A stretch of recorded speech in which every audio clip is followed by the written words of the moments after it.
YouTubers, Mike Martins here with the Mike Martins channel, guys. Thanks for joining me. So good to have you guys with me. Anyways, guys, get over to BitTubers. BitTubers is now been my #1 platform. Go to the top of the channel. The channel might be hacked come December 10th. If it does, it does. I backed up everything already, so I'm good to go. Guys, get on BitTubers where you'll see me. If the channel does get hacked, I'm still going to upload to it regardless. So you can have two channels to find me on in case you can't find me on YouTube. Anyways, guys, I got a really good one here, and it's another Google-affiliated green-lighted project in Canada. Now, they're taking one of our bigger cities and starting to create a smart city, an in-grid city where everything's in the grid, where everything is known or everything is documented or everything that you're doing. There's no dark spot, I guess, when it comes to minding your own business. But it's very interesting because Canada doesn't have a lot of major cities. And to do this to one of our very few major cities, if they did this in Austin, okay. They did this in Dallas, okay. There's still 30 other major cities in Texas to do it in. But here in Canada, we're very limited. So let's see what this green affiliated granted green light is. Here it is, guys. As cities decide how to build for the future, they might start looking squarely at Toronto. Why don't they start with the homeless issue in Toronto and the fentanyl crisis and start taking care of actual problems before they start spending money on other things? It's like almost getting left in the past with technology, in a way. 2 years ago, Google created a startup company called Sidewalk Labs. I don't know if you guys remember, I did read an article on that.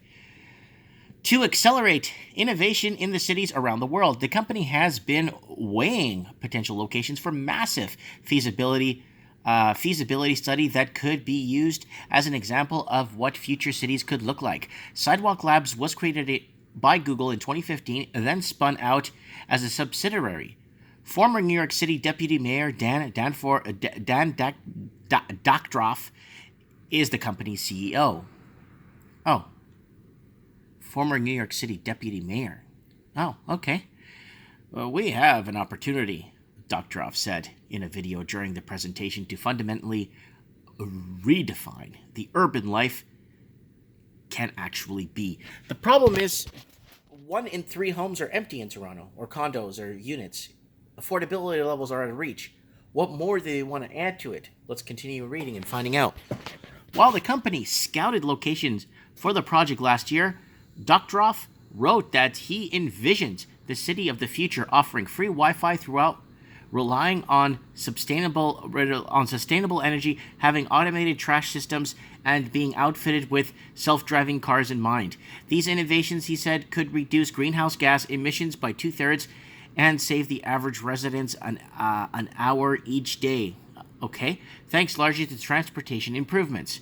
They would also put every resident within a short walk of green space, he wrote, since autonomous cars would require fewer street lanes and parking spaces. So they're going to disallow you from driving in the city then, basically, if they have autonomous cars. So they're part of the city, but they're not. They're independent in a way. Over time, Doctoroff said during the conference, we believe Sidewalk Toronto can demonstrate to the world to make living in cities cheaper, more convenient, healthy, greener, and fairer, and even maybe more exciting. And it can create the conditions for people, companies, startups, and local organizations to innovate on the top of making Toronto a global hub of industry at the intersection of the cities and technologies. But the cost of property tax is phenomenal in Toronto, just like Vancouver. It's crazy. Property taxes are still set to go up. How is anyone could afford to operate out of an institution like that? Or how can they afford to even hire anybody? Those are really key questions they need to start asking. And if they make it into a more of a world class city, it's going to become more and more harder for the average people to contribute to the infrastructure, with them laying off 71,000 or 71,000 job losses. It's looking pretty grim. Who's going to flip this? Did they get this people from Toronto to vote on this bill? This is a big issue. This is a huge issue if you look at it in the bigger scale of things.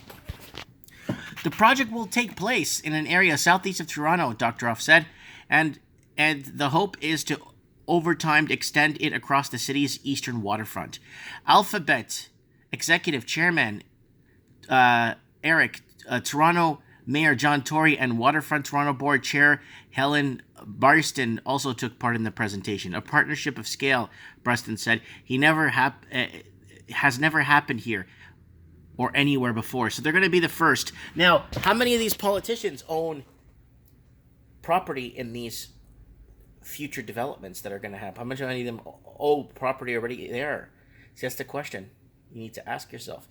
Did they ask the city folk if it's okay to go ahead with a big project this big that's basically going to change their lives? But who's being forced into this life? Should you be forced into this kind of life, claiming that it's better for the environment? And how are the trees going to breathe if you start getting rid of all the cars? No one's ever thought of that, eh?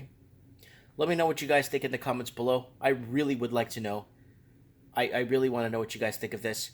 To a city near you, why Toronto? Is it because it's very liberal and easy to get away with basically doing what you want in Canada? It's a very good question. Why aren't they doing this in Reno, Nevada, or Salt Lake City, Utah? Why Toronto? One of the very few cities left in Canada that we have is turning into a petri dish. Comment below, let me know. Thanks for watching.